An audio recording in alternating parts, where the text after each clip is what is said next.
మంచి political cartoonist ఇవ్వాలంటే ఈ లక్షణాలన్నీ ఉండాలి, ఇవన్నీ విగరస్గా ప్రాక్టీస్ చేయాలని చెప్పారు. దీనికి కాంట్రాస్ట్గా ఎవరైనా కార్టూన్ వేయచ్చు అని కూడా మీరు అంటుంటారు, ఎవరితోనే వేయిస్తాను అంటుంటారు కదా మీరు కార్టూన్లు స్వాగతం పలుకుతూ.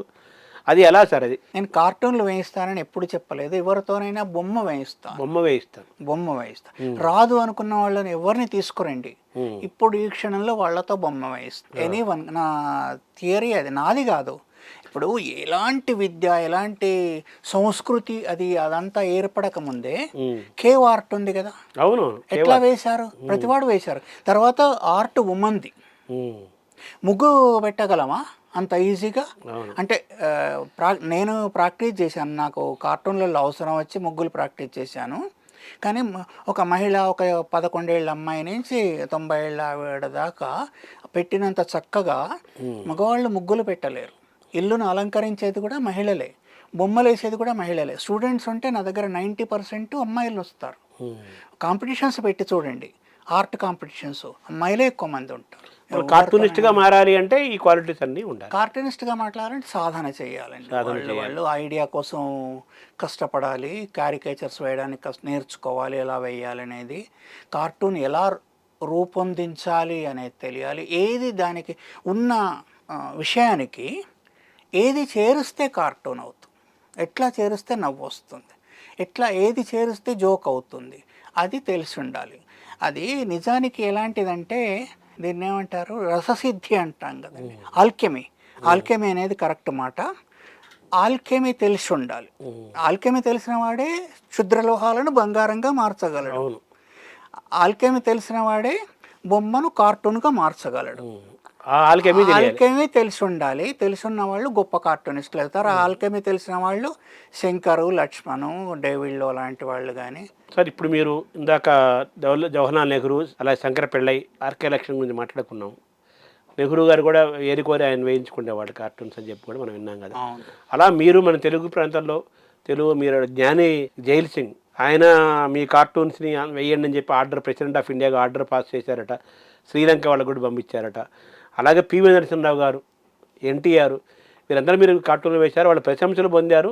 సార్, విమర్శలు ఎలాగో ఉంటాయి, ఇది ఒకసారి తలుచుకుందాం సార్. మీరైతే మీ కార్టూన్ల ప్రయాణంలో రాజీవ్ గాంధీ ప్రైమ్ మినిస్టర్గా ఉన్నప్పుడు ఒక బిల్లు తీసుకొచ్చారు, పోస్టల్ బిల్ అని. దానికి అన్ని పత్రికలు వ్యతిరేకించాయి. అట్లాగే అప్పటి రాష్ట్రపతి ప్రెసిడెంట్ జ్ఞాని జైల్ సింగ్ కూడా దానికి అగెనిస్ట్గా ఉన్నారు. దాన్ని పాస్ చేయలేదు, ఆయన దగ్గర పెట్టుకున్నారు అంతే. ఆ కాలంలో నేను ఒక కార్టూన్ ఏం వేశానంటే, ఆయన వద్దన్నారు ఆ బిల్లు వెనక్కు తీసుకోవద్దు అని చెప్పారు. చెప్తే నేనేం చేశానంటే, రాజీవ్ గాంధీ పోస్ట్ డబ్బాలు ఉండేవి అప్పట్లో, ఇప్పుడు లేవు, పోస్ట్ డబ్బాలు అంతరించిపోయినాయి. పోస్ట్ డబ్బాలో చేయబెట్టి ఆ ఉత్తరాలని తీసి చించి చదువుతున్నారు. పోస్ట్ డబ్బాలో ఆయన చేయి పెట్టగానే జైల్ సింగ్ వచ్చి చెవి మేలేస్తున్నాడు. ఇది కార్టూన్. ఈ కార్టూన్ పబ్లిష్ అయింది. ఎందుకంటే ఈయన ఉత్తరాలు కట్ చేసి చదివే బిల్లు తీసుకొచ్చారు. ఎవరు ఉత్తరాలైనా చదవచ్చు గవర్నమెంట్. అయితే తప్పు కదా అని వేస్తే ఆ కార్టూన్ ఆయన చూశారు. జైల్ సింగ్ గారి దగ్గరికి వెళ్తే ఆయన ఆ కార్టూన్ కాపీస్ తీయించి ఈ దేశంలో ఉన్న అన్ని పత్రికలకు పంపించారు. అలా పివి నరసింహరావు గారు మీతో సైన్ చేసి మరి ఆయన కార్టూన్ ఎన్టీఆర్ పివి నరసింహారావు గారు ఆయన మీద వేసిన కార్టూన్ ఒక దాని మీద సంతకం చేసి, తెలుగులో సంతకం చేశారు. సంతకం చేసి దాంట్లో ప్రసాద్ గారు ఉన్నారు, పివిఆర్కే ప్రసాద్ గారు, ఆయన లెటర్ మీద నాకు పంపించారు సంతకం చేసి, పివి నరసింహారావు గారు. అట్లా మెచ్చుకున్న వాళ్ళు. ఏది ఎన్టీఆర్ గారు అయితే నొచ్చుకునేవారు కాదు, మెచ్చుకునేవారు కాదు. ఎన్టీఆర్ మెచ్చుకునేవారు కాదు, నొచ్చుకునేవారు కాదు. పివి గారు, లక్ష్మీపార్వతి గారు మాత్రం బాగా నొచ్చుకునేవారు. ఒకసారి ధర్నా కూడా చేయించినట్టు గుర్తు నాకు, ఆఫీస్ ముందు. కొందరు ఉంటారు, కొందరికి కార్టూన్లు అసలు ఇష్టం ఉండవు. ఒక మినిస్టర్ గారు వచ్చి ఇదేం వేసావు నా మీద వేస్తే ఊరుకున్నాను, కానీ మా ఆవిడ మీద వేసావు అని గొడవ చేశారు. ఇలా బెదిరింపులు, కేసులు, కోర్టు కేసులు ఇవన్నీ ఎదుర్కొన్నారుగా మీరు? అన్నీ వచ్చాయి. 40 ఏళ్ల ప్రయాణంలో అన్నీ ఉంటాయి కదా, గుడ్ అండ్ బ్యాడ్ అన్నీ ఉంటాయి. చెప్తూ వెళితే 40 ఏళ్ళు అవుతాయి కదా.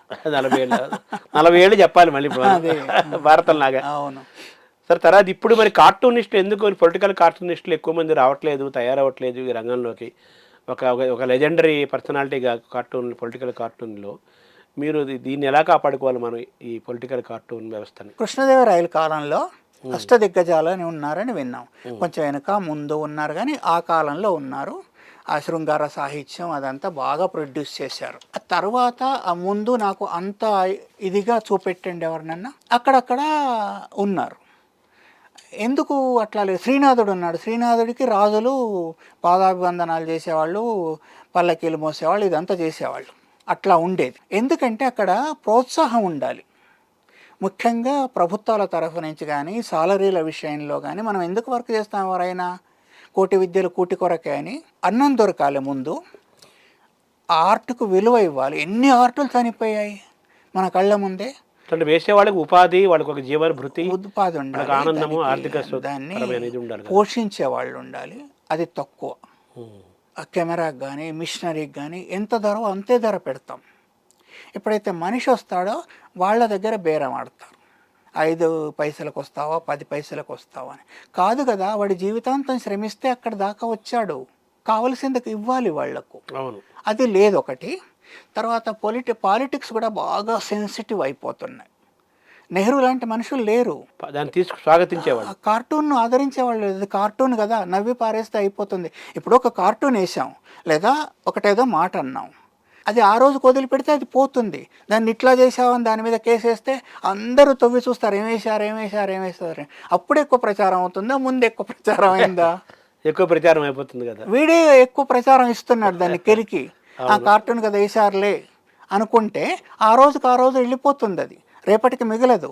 కానీ దాన్ని తవ్వి తీస్తే నా మీద వేసావా అని వాడిని వెళ్ళి పొడుద్దామనో చంపుదామనో ప్రయత్నిస్తానో కేసు వేస్తానో ఏమవుతుంది, ఇంకా ఎక్కువ ప్రచారం అవుతుంది. నిన్నటి పేపర్ కూడా తీసుకొని నిన్న చూడని వాళ్ళు చూస్తున్నారు, ఇంకెవరన్నా పబ్లిష్ చేస్తున్నారు ఈ కార్టూన్ మీద కానీ ఈ అంశం మీద కానీ గొడవ అయింది అని. దాంతో ఎక్కువ ప్రచారం అవుతుంది. కార్టూన్లు ఇప్పుడు వస్తున్నాయి అన్ని పత్రికలు, మనం ఒక పత్రికని కాదు, ఇప్పటికీ కార్టూన్లు వస్తున్నాయి కానీ చప్పగా ఉంటున్నాయి, అంత ఫీల్ రావట్లేదు. అంటే పాత ఐడియాస్ వేస్తున్నారు. జనరల్ కార్టూన్స్ విషయంలో తీసుకున్నట్టయితే 70 ఏళ్ల కింద వేసిన కార్టూన్లు ఇవాళ వేస్తున్నారు ఎక్కువ మంది. కొందరేమో కొత్త ఐడియాస్ వేస్తున్నారు, చాలా బ్రహ్మాండమైన ఐడియాస్ వేస్తున్న వాళ్ళు ఉన్నారు, వాళ్ళకి చేతులు ఎత్తి మొక్కాలి. కొందరేమో అదే తిప్పడం మహిళల మీద వేయడం, ముఖ్యంగా వాళ్ళు టీవీలు చూస్తారని, చీరల కోసం పరిగెత్తుతారని. కల్పన చావ్లాను ఒకసారి గుర్తు చేసుకోరా, చీరల గురించి పరిగెత్తుతారనే వాళ్ళను. తర్వాత నిన్న టీం గెలిచింది కదా, ఇండియన్ టీం వరల్డ్ కప్ తెచ్చింది. అవును, మరి వాళ్ళు గుర్తురారా? తమ కూతుళ్ళు గుర్తురారా? తమ చెల్లెళ్ళు గుర్తురారా? కార్టూన్లు వేసేటప్పుడు ఏమన్నా వివేచన ఉందా? కాబట్టి అవే పాతవి అట్లకాడ కార్టూన్లు. భార్య హస్బెండ్ని కొడుతున్నట్టు ఎవరు కొడుతున్నారు? ఈక్వల్స్. తర్వాత ఒసే అని పిలవడం, అది ఇది అని పిలవడం, ఇటు రావే అని పిలవడం, అది నీచం, ఖచ్చితంగా నీచం. అది ఆవిడేమో రండి పొండి అని పిలవాలి ఆవిడ్ని, వాడేమో అది ఇది అని పిలవాలా? సంస్కారం ఉందా అసలు? మనిషి కదా, సహం మంది ఉంటారు ఈ ప్రపంచంలో. అలాంటి విషయాలు వచ్చినప్పుడు నాకు కోపం వస్తుంది, ఉట్టినే కాదు. చాలాసార్లు చెప్పాను, నా సోషల్ మీడియాలో పెట్టాను, కొందరితో డైరెక్ట్గా ఎదుర్కొన్నాను. అవి వేయకండి, కొంచెం frame, out of the frame ఆలోచించండి, మంచి ఐడియాస్ వస్తాయి. సరే, సో కార్టూన్ని బతికించాలంటే కార్టూన్ని గౌరవించాలి, కార్టూన్ వేసేవాళ్ళేమో, రావాలనుకున్న వాళ్ళేమో ప్రాక్టీస్ చేయాలి, బాగా సాధన చేయాలి, అబ్జర్వేషన్ చేయాలి, అప్డేట్ అవ్వాలి. అలాగే కార్టూన్లు వేసే వాళ్ళకి ఒక వృత్తి, ఆర్థికంగా అన్ని రకాల కంఫర్టబుల్ ఉండేటట్టు వాతావరణాన్ని క్రియేట్ చేయాలనేది మీరు ఇచ్చే సూచన. అయితే మీరు కార్టూన్స్ వేయడంతో పాటు అనేక హ్యూమరస్ ఆర్టికల్స్ రాశారు, అనేక బొమ్మలు వేశారు, ఈ చాలా విషయాల మీద ఇప్పటికీ మాట్లాడుతున్నారు. ఇవి కూడా మీరు ఇవన్నింటిని ఎలా బ్యాలెన్స్ చేసుకుంటున్నారు sir? Me other than cartoons, me activities, me areas of work చెప్పాలంటే ఏమేమి చెప్పాలి సార్? ఇప్పుడు ఇక్కడ కూర్చున్నామండి, దీనికోసం మనం టైం ఏర్పాటు చేసుకుంటాము, లేదా ఇతర పనులు ఏమన్నా ఉంటే ఇంకో పని చేయకుండా ఉండం కదా, ఖాళీగా ఉండం కదా, అది వదులుకొని ఇటు వస్తాము. అట్లాగే అవసరార్థం ఇప్పుడు ఈ పండగ వచ్చింది, దాని మీద హ్యూమర్ ఆర్టికల్ వేస్తే బాగుంటుంది అని అడిగారు అనుకోండి, సాధ్యమైతే రాస్తాము, బాగుంటే పబ్లిష్ అవుతుంది. అట్లా 500 పైన రాశాను. ప్రతి పండగకు నేనే రాసేవాడిని. పొలిటికల్ హ్యూమర్, అది ఏదో పండగల కోసం కాదు. తర్వాత ఎవరినో అవమానించేది అట్లా కాదు. మహిళల పైన రాసిన ఒక్కటి కూడా ఉండదు, కార్టూన్లలో ఉండదు, ఇట్లా ఉండదు. సమాజాన్ని, పాలిటిక్స్ను, పండగకు ముడి పెడుతూ కార్టూన్లు వేసినట్టుగానే ఆయా సందర్భాన్ని బట్టి హ్యూమర్ ఆర్టికల్స్ రాశాను, పొలిటికల్ ఆర్టికల్స్ కూడా రాసేవాడిని అప్పుడప్పుడు. సో ఈ కామెడీ అనేది ఒక సీరియస్ జాబ్ అంటారు కదా. కార్టూన్ సీరియస్ జాబ్ అది. వాళ్ళు మనల్ని మనం పిండుకుంటే తపస్సు చేసినట్టుగా దినమంతా కష్టపడితే ఒక్క కార్టూన్ రావడం, అది కూడా అందరూ నవ్వేది ఆదరించే కార్టూన్ రావాలంటే తనంతాను ఇది చేసుకోవాలి. హ్యూమరస్ కానే కాదు, సాధారణంగా ఏ కార్టూనిస్ట్ని చూసినా కూడా సీరియస్గానే ఉంటారు నాకు తెలిసినంత. వాళ్ళు పెద్ద పెద్ద మనుషులు, లక్ష్మణ్ గారు కానీ తపస్సులో ఉంటారు, ఇంకా వాళ్ళు సీరియస్గా ఉంటారు. వాళ్ళ ఆలోచన అంతా ఎట్లా ఉంటుందంటే ఈ మనిషిని కార్టూన్ ఎట్లా చేయొచ్చు, ఎట్లా చూడాలి, ఏమిటి అవుట్లైన్ ఎట్లా ఉంది, ఫోర్గ్రౌండ్ ఎట్లా, బ్యాక్గ్రౌండ్ ఎట్లా, నీడలు ఎట్లా, గ్రేస్ అండ్ వైట్స్ అంటారు, ఆ గ్రేస్ అండ్ వైట్స్ ఎట్లా ఉన్నాయి మన చూసిన ఫ్రేమ్లో. అది సినిమా వాళ్ళు అయితే ఇట్లాగో ఏదో పెట్టుకొని చూస్తారు కదా, అట్లా వీళ్ళు చూడలేం కదా. ఎవరైనా చూస్తే ఏమవుతుంది కదా. లేదు, ఉన్నా కూడా అవకాశాలు ఉన్నా కూడా చూస్తే ఏమవుతుంది, ఒక మనిషిని బట్టి ఒక పొలిటీషియన్ బట్టి చూడలేం కదా.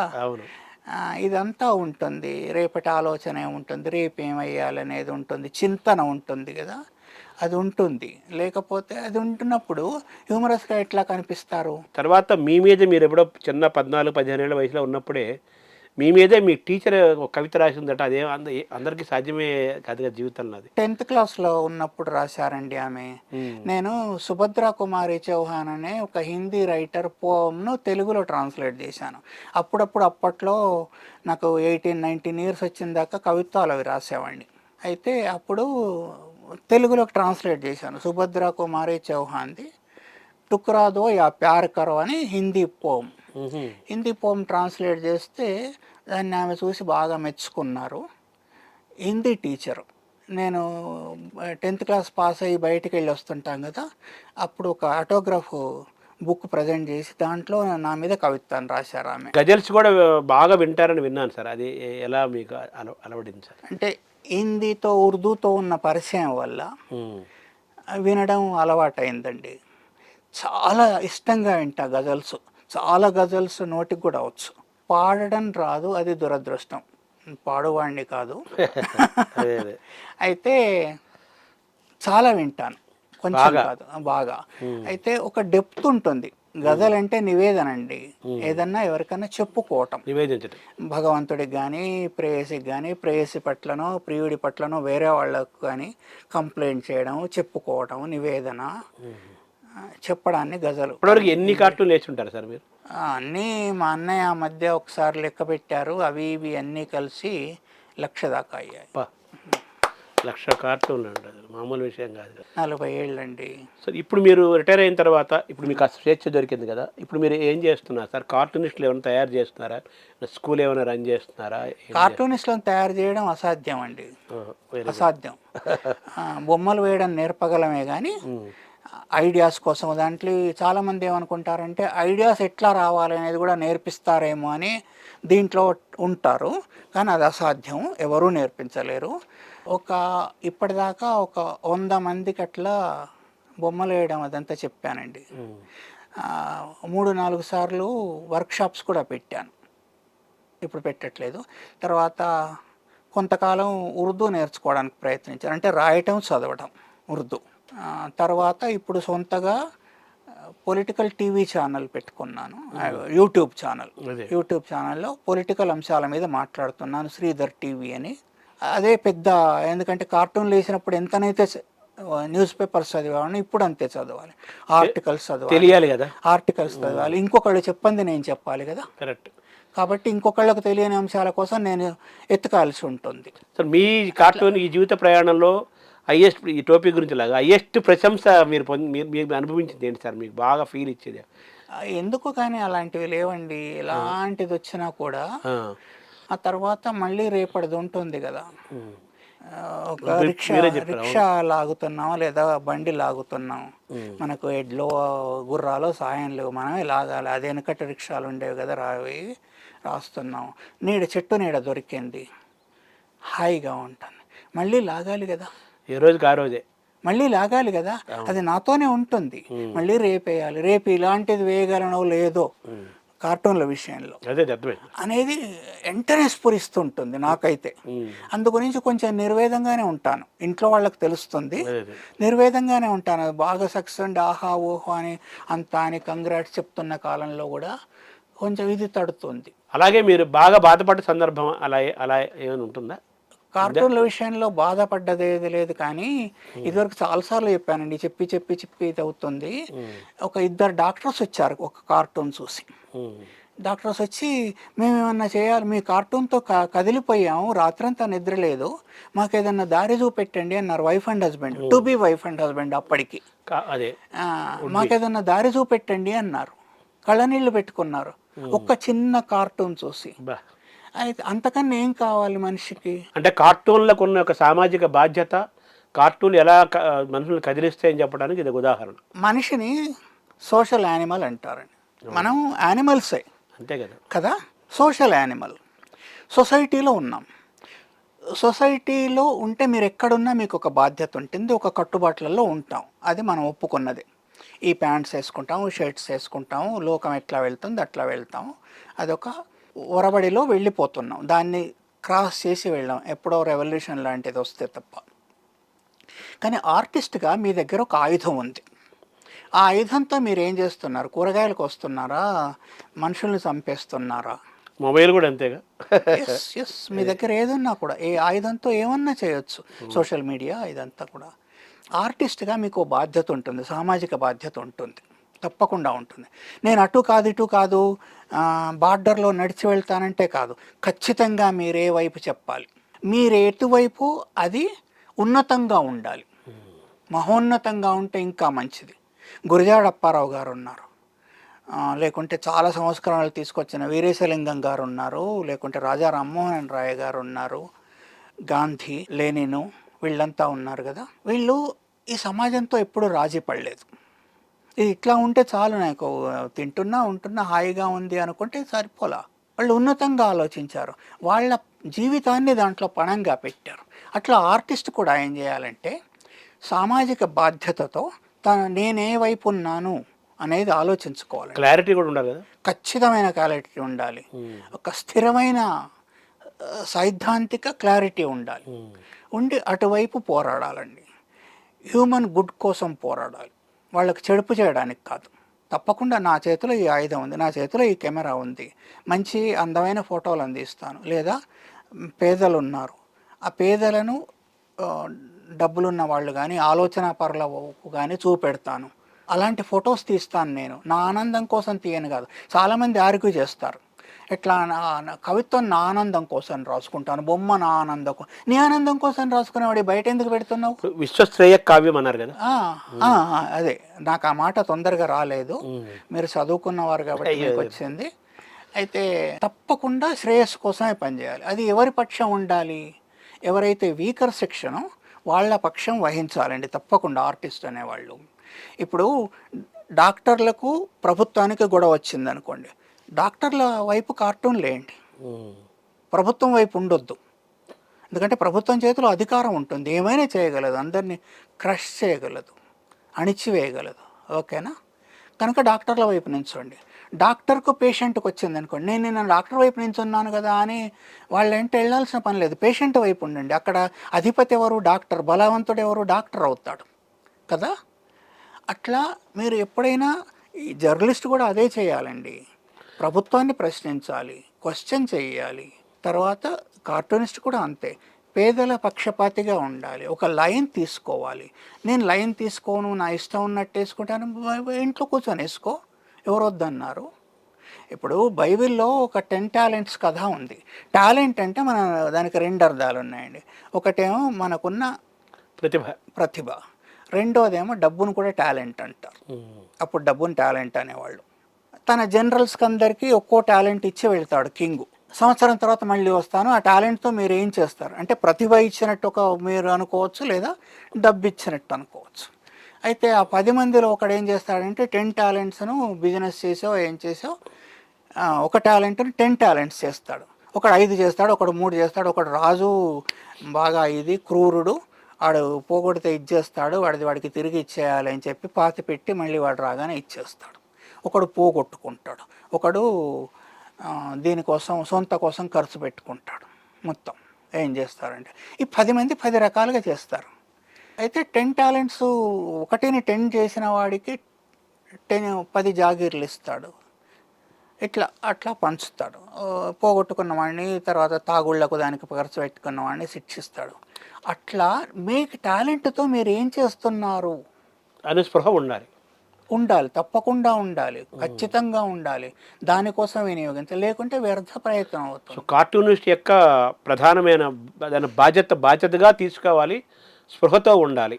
ప్రతి ఆర్టిస్ట్ కూడా, కార్టూనిస్ట్ ఎక్కువ, డైరెక్ట్గా పబ్లిక్తో సంబంధం ఉంటుంది. పాఠకులతో మనకు చాలా ఎంత దూరం సంబంధం ఉంటుంది. ఎందుకంటే మనం ఎక్కడో కూర్చొని పత్రికా ఆఫీస్లో కూర్చొని బొమ్మలు వేస్తాము, చూసేదేమో పల్లెటూళ్ళలో ఉన్నవాళ్ళు, టౌన్లో ఉన్న సిటీలో ఉన్నవాళ్ళు, ఎవరి ఇళ్లల్లో వాళ్ళు కూర్చొని పేపర్.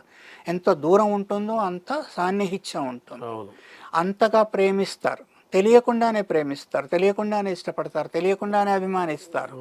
అంత దగ్గరతనం కూడా, మీ జీవితమే పెద్ద ఉదాహరణ, అంత దగ్గరతనం ఉంటుంది పాఠకులతో కార్టూనిస్ట్కు. పత్రికలో ఇంకో మనిషికి అంత దగ్గరతనం ఉండదు. ఎడిటోరియల్ రాసే వాళ్ళకు ఉండదు, ఆర్టికల్స్ రాసే వాళ్ళకు ఉండదు, మిగతా పేజీలు చూసే వాళ్ళకు ప్రేమిస్తారు. నిజంగా ఎలాంటిది ఆశించకుండా ప్రేమిస్తారు, నిస్వార్థమే కదా, నిస్వార్థంగా ప్రేమిస్తారు. అలాంటి వాళ్ళకు మనం ఏమి ఇస్తున్నాం, వాళ్ళ దారి ఎటువైపు తీసుకెళ్తున్నాం అనే ఆలోచన ఖచ్చితంగా ఉండాలి. ఒడుదుడుకులు ఉంటాయి, కొన్నిసార్లు పొరపడచ్చు.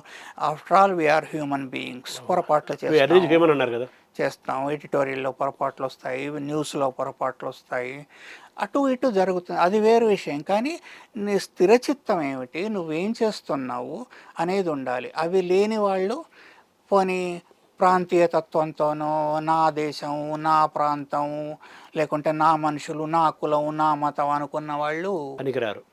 మంచిది కాదు. పనికొస్తే ఆ కులానికి పనికి రావచ్చు, ఆ ప్రాంతానికి పనికి రావచ్చు, ప్రొఫెషన్కి. కానీ ఆర్టిస్ట్ అనేవాడు విశ్వమానవుడిగా ఉండాలి, అతీతంగా ఉండాలి. చాలా అమెరికా పిలిస్తే వెళ్ళాను, నేను ఇక్కడే ఉంటాను, నాకు అమెరికాతో సంబంధం లేదు అని ఆర్టిస్ట్ ఎట్లా ఉంటాడండి? సెల్ ఫోన్ మనం చేసిందా, మన కులం వాడు చేసిందా, మన మతం వాడు చేసిందా, మన దేశం వాడు చేసిందా? అది ఎందుకు వాడుతున్నావు? కెమెరా ఎందుకు వాడుతున్నావు? లైట్ ఎందుకు వాడుతున్నావు? అది మొత్తం ఈ మానవాళికి సంబంధించింది. అట్లాగే ఆర్ట్ కూడా మొత్తం మానవాళికి సంబంధించింది. ఎవరన్నా సంకుచితత్వం చేస్తే అది వాళ్ళ తప్పు అని నేను అనేది. ఒక మతానికో చేయొచ్చు, ఒక రాజునో ఒక ప్రాంతాన్నో ఆహా ఓహో అంటూ వెయ్యొచ్చు. అంటే కార్టూనిస్ట్ యొక్క బాధ్యత, ఏ ఆర్టిస్ట్ అయినా సరే, మన కార్టూనిస్ట్ కాంటెక్స్ట్లో ఉన్నాం కాబట్టి ఇవన్నీ ఆ స్పృహ, ఆ బాధ్యత, ఆ మానవీయత, విశ్వమాన తత్వము, సర్వజీవుని గౌరవించే లక్షణము, ఇవన్నీ అంత హృదయ వైశాల్యం ఉండాలి, సామాజిక బాధ్యత ఉండాలండి. ఇవన్నీ హృదయ వైశాల్యం అనేవి పెద్ద మాట, అందరికీ ఉండకపోవచ్చు.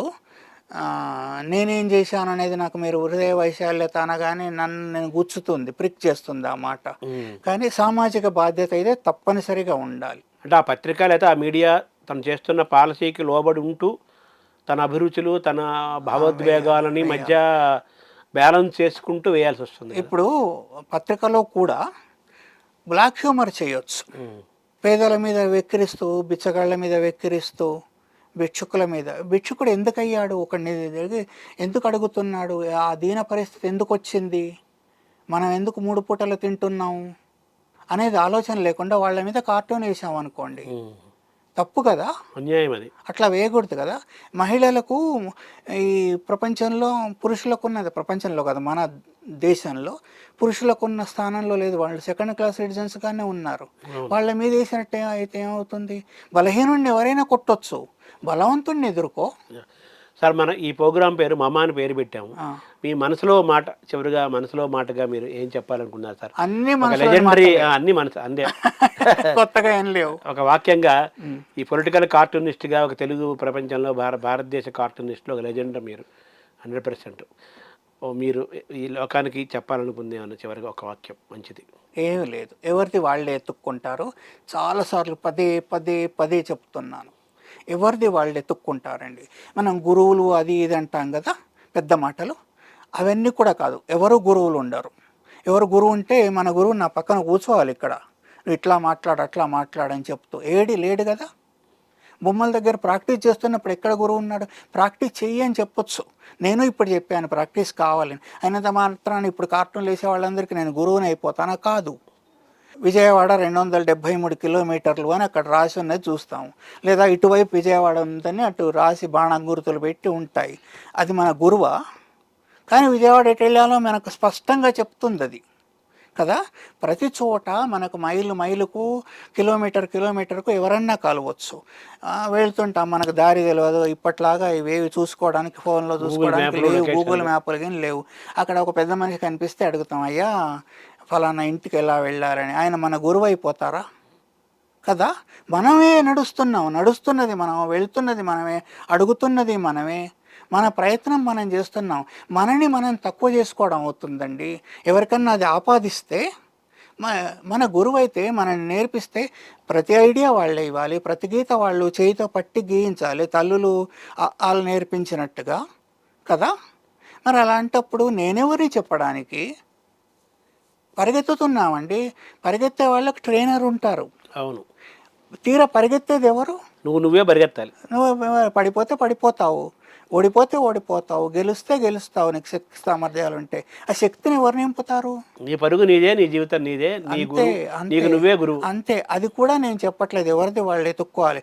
భగవద్గీతలో కూడా అంతా చెప్పిన తర్వాత ఏమంటారంటే, అంతా చెప్పాను నాయన, నీకు ఇష్టం వచ్చేది నువ్వు చెయ్యను. ఎవరికి ఏమీ చెప్పకపోవటమే మీరు చెప్పటం. దాన్ని ఎట్లాగన్నా టిస్ట్ చేయొచ్చు అంటున్నాను. విన్నాం కదా మనం. శ్రీధర్ గారి విషయాలు 1,00,000 కార్టూన్ల పైన వేశారు, ఎన్నో వేల వ్యాసాలు రాశారు. అవన్నీ మాట్లాడాలంటే మనకు ఆయన వారేనట్టుగా 40 ఏళ్ళు మాట్లాడుకోవాలి మనం. ప్రస్తుతం మనకున్న చిన్న నిడివిలో మనం శ్రీధర్ గారి ద్వారా కార్టూన్ ప్రపంచం గురించి కొంచెం తెలుసుకునే ప్రయత్నం చేశాము. నమస్కారం. థ్యాంక్స్ అండి. Thank you very much.